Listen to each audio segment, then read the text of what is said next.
Hello, welcome back. This is Kenshin1913, and we are Let's Playing King's Quest 2. Bonus episodes, remix. In the last episode, we started our Trials of the Air guy as we helped the Pegasus get back to where he lived. And this is the second trial, which pretty much takes place after King's Quest 2, before King's Quest 3, I think. And pretty much Graham, this guy here, the father, is kind of negotiated. Give me the crown and I'll fix all your problems. So here we have to choose number 3. Unconditional acceptance, provisional acceptance, severing the lifeline. Pride cometh before all else, final act of defiance. I guess the third one you gotta pick. Choose number 3. To give you my crown would signify a change of leadership. So says the law of this land. It also says that the crown is to be worn only by those with the highest regard and intent for Daventry. So, to give it to such a vile being as you would betray the honor and memory of all the past kings who have worn it. No, I will not do it. Not even for the sake of your family? There are some principles for which even one's family must be sacrificed. Whoa. The man appraises you as a scientist would a unique specimen. What an intriguing set of morals you have, King Graham. I almost look forward to the time when you will put aside your obligations here and seek me out. I have foreseen that we shall meet again. Maybe. I don't know when. I don't really know who this father guy is. Your third test. I wonder if we pass that test. I mean, he wouldn't keep Once again, you feel yourself age. You are many years older now, though still, thankfully, King of Daventry. As before, the knowledge of the previous test ebbs from your mind. This time, however, it is filled with a greater knowledge of all that has come to pass thus far. Many years have passed. Your children, once heirs to your throne, have forged their own paths in other kingdoms. Fortunately, chance has seen fit to fill the vacuum. Following the restoration of the Mask of Eternity, Daventry now has a new champion. How do you feel? I am deeply honored, sire. All right. Now, how do you really feel? Scared out of my wits, sire. You smile and feel the lines in your face stretch. You hope you'll get used to it when the true time comes. You know what they've been saying about my decision, that is. The people question my ability to perform the duties when I have another higher obligation. I believe that I can attend to both with the utmost equity. You do not deny that this obligation may arise at any moment, perhaps taking you away from this country at a time of great need? Of course not, sire, but I shall deal with that troll, as they say, when I cross that bridge. So yeah, this guy And is there is the matter of you not being of royal birth. That does not sit comfortably with some of the nobles. The qualities of truth, light, and order can shine from even the most impoverished of souls. Nobility is defined through one's actions, not one's lineage, your majesty. I mean, look at You Graham. cannot help but smirk. For a man who had once lived as a peasant, he speaks extremely well. Yeah, Connor was the hero of King's Quest 8. So this pretty much takes place at King's Quest 8, after King's Quest 8. And, yeah, that game I might not be playing. It really depends. Alright, so now you can either pick to not nighttime, or the madness of King Graham. So I'm gonna pick, let's knight this guy, because he was a peasant. Pretty much he had to go and rest, he had to put together the Mask of Eternity, because of the entire kingdom was turned to stone. Kneel. Your sword.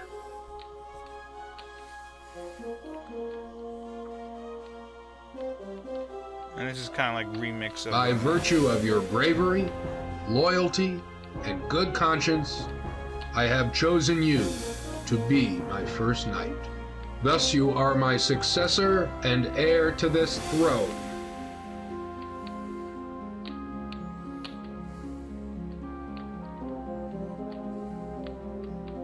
Arise, Sir Connor of Daventry.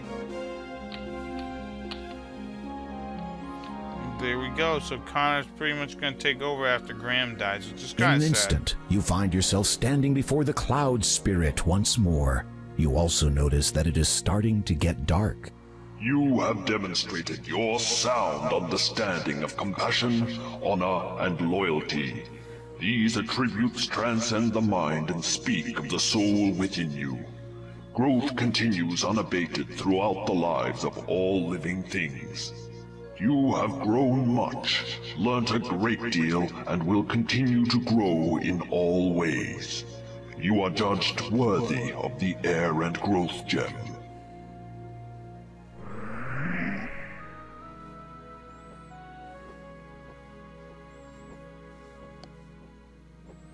Yay, I get Growth Gem now. You take the growth gem. I think you're going to get it anyways. Doesn't matter how you do it. But, As you feel the knowledge of the last test fade from your mind, the cloud beneath your feet begins to evaporate. You'd better get out of here quickly, Graham. Right.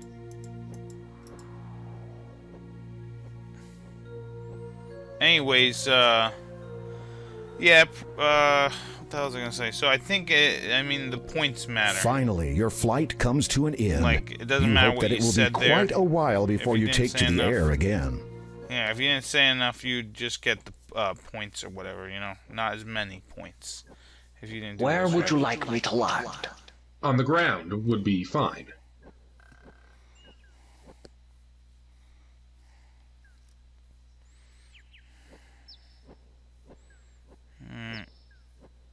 Take this sugar cube. It will protect against the poisonous growth of this land. Thank you, Sean Connery. Pegasus. Fare thee well. Pegasus Connery guy.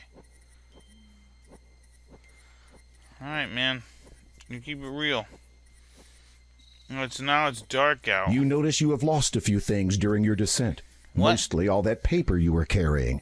You are not concerned, though, as long as you don't get into trouble for littering. Alright. As dusk sets in and the pallid moon rises above the darkened horizon, you recall the Door of Destiny's words regarding the third gem, through swampy mire, in lone dark castle. Then you remember the great Neptune's disquiet reluctance to speak of Kalima's lord. You sense a growing unease that this final gem may not be the easiest to acquire. No, it won't be. Anyways, so now it's dark out. Let's go to the monastery, which is only open at night. Finding the door unlocked and unbarred, you enter the church. What a coincidence, right? Oh, look at here. Let's pray. Feeling humbled, you kneel down to pray. You rise again after a few moments. Although I don't like this thing here. The monk stirs, stands, and turns to face you. Hello, monk. Father, I go now to a place of darkness. While I am stout of heart, the path laid down before me is unclear. I seek only the knowledge that my passage be illuminated by heavenly favor, and a prayer that I may make it through. The monk gives you a reassuring smile and pats you on the shoulder. He then lifts a silver cross from around his neck and places it in your hands. Oh, nice. Thank you. You are welcome, my child. You can talk? Of course. I thought monks were forbidden from speaking. Not all churches follow the same rules, and this church is quite unique. Really? How so?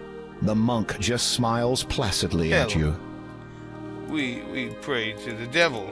That's what it's... About this crucifix. I believe you will find the cross to be of immense value.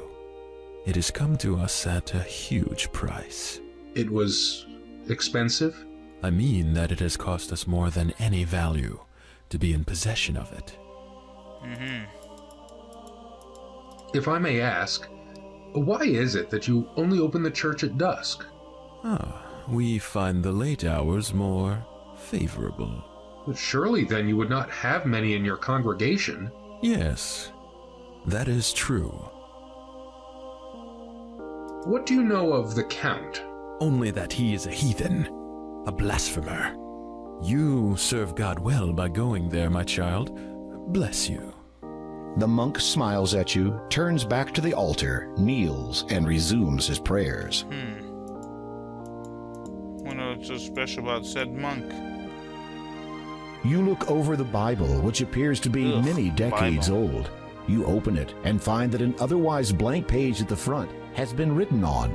It is dated over 20 years ago. To all those who heard the word, we are the chosen few, blessed by the spirits of the wild. Destined for greatness, conceal the cloth. There is one challenge to overcome. Our future can be set in stone. Simple people of Kalima cling still to the memory of their former ruler. Even now, the years of vast faith's dark turn. They retain their hope that he will not forsake them. As long as this is so, our goal cannot be contained. So, my brothers, it is our duty to see the land cleansed of all of its blight. Do not fear our enemy. Our faith, purpose, and power will guide us to the future where we promise. The path has been found to him. Oh, brothers, let's hear the warning howls. The cloth will be lifted for the time, and our song will echo through the end of him, his influence, and his family. You return the Bible to where you found it. You also notice that a page from the Bible has fallen onto the floor. Pretty much something about some... You pick up the fallen page and read it. The words appear to have been written recently. Shine why early, newborn son, when sadly we'd nearly won. Huh?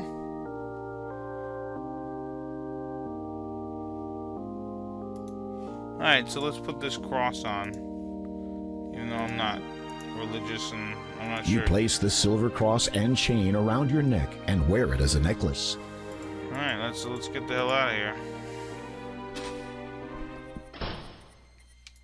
Suddenly, alright, so what we want to do is head west and west. Without warning, a pair of wolves dart out of the dark forest and dash towards you.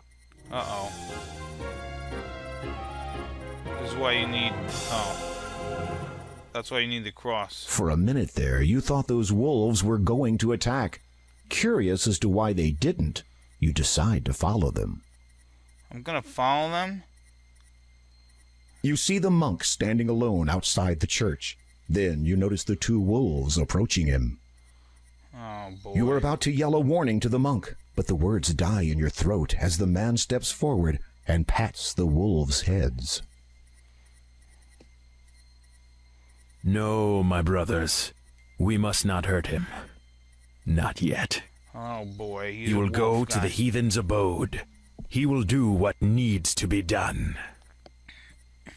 What if he does not? Then, my brothers, we will complete the task before us. The one we began many years ago. Oh shit. There were some red eyes over here too. This is scary. This is scary. He's a werewolf. Look, you quickly move away from the church, your heart racing faster with every step. You have a good idea now what will happen once the moon comes out in full, and you do not want to be anywhere near here when it does. No, I don't. Run. One thing's for sure. You're not getting married in that church. Nice joke about King's Quest, the regular, original. So anyways, I'm gonna head west 3 times. Yeah, there's red eyes everywhere, and I'm afraid. West. And then south twice. I'm afraid. This place is very scary. Thank God we made it. You'll need to walk around the other... Oh my God. No. Let's go into this. Oh, sir. Have you seen my little granddaughter? She ventured to the town to buy food for me, but has not yet returned. I fear she may be in peril. The forest is not safe at night. No, it's not. Oh, shit. So now we gotta go look for possum. Possum. So head south. East. And you hear the sound of a child sobbing nearby. Yeah, hopefully it's possum. As you approach, you recognize the child. It is Possum, the little girl you helped earlier today. Hello. Are you all right? What happened? I went into town to buy some chicken soup for my grandma. I always try to reach home before dark, but this eve I lost my way and was attacked. Attacked? A wolf attacked you? No, not by a wolf, a dwarf. For a moment, you're not sure that you heard correctly. A dwarf, did you say? He's nice. He jumped out at me, took my food, and then ran away. One a-hole. Listen, I'm going to try to find this dwarf that you say stole your food. You get back to your grandma, understand? Possum nods, says a soft thank you, and heads back home. Yeah, because we'd die if, Alright, so now we just have to head north twice, and we should reach the dwarf's house. As you can see, there's the house up in the distance here. So let us save the game. As you remember last time, I guess I'm gonna go with. We're getting closer to the end of the game, as you can tell by points. Just open that door. You rap on the treehouse door and wait a moment, but get no response. And get in that door. You rap on the treehouse door and wait a moment, but get no response.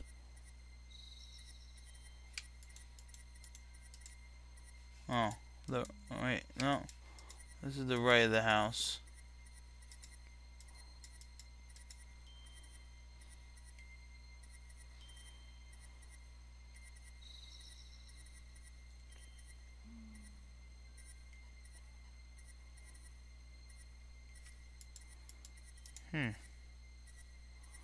Open the door, dude. You rap on the... It is too narrow to climb into, even if you could reach it, which you can't.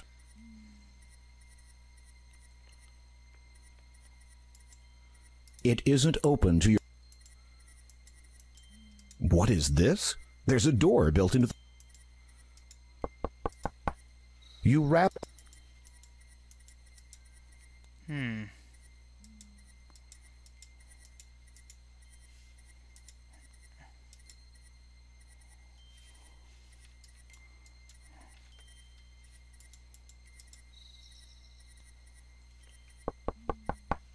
You rap...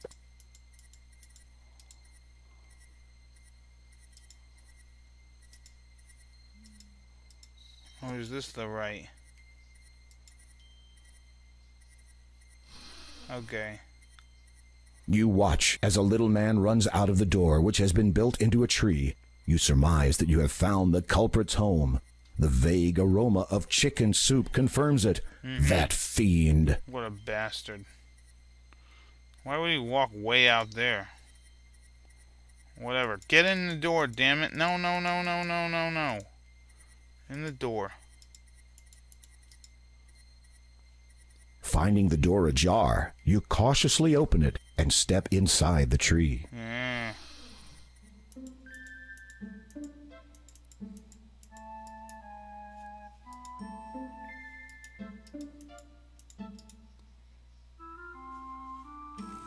Alright, let's save our game again. And let's keep going. Alright. That's not a knife. The knife you found under a rock one time? Now that was a knife. Alright, let's grab the chicken soup. You grab the handle of the bubbling pot of chicken soup. You take it with you. Alright, let me see something here. Take the soup.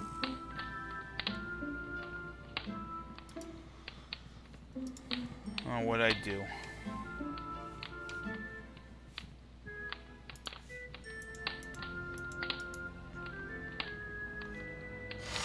Upon opening the trunk, you find a number of items that the dwarf has obviously stolen and stashed away. Among them are some gold coins. They display the distinctive face of the first king.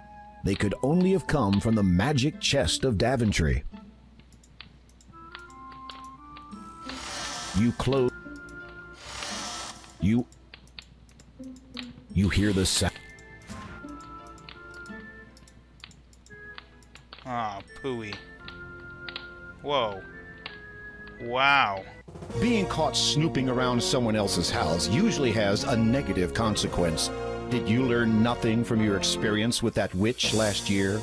Well, I was trying to get in the goddamn chest. Oh well, let's restore. Thanks a lot, game. Grab this.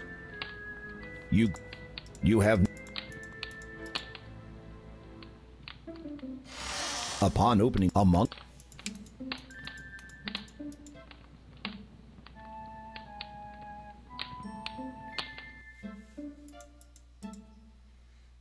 Skedaddle.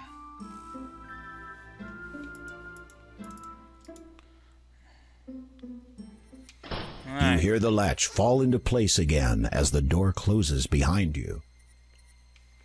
South. South. West. West. And north. Back to Granny's house. Hopefully she's not eaten by a wolf.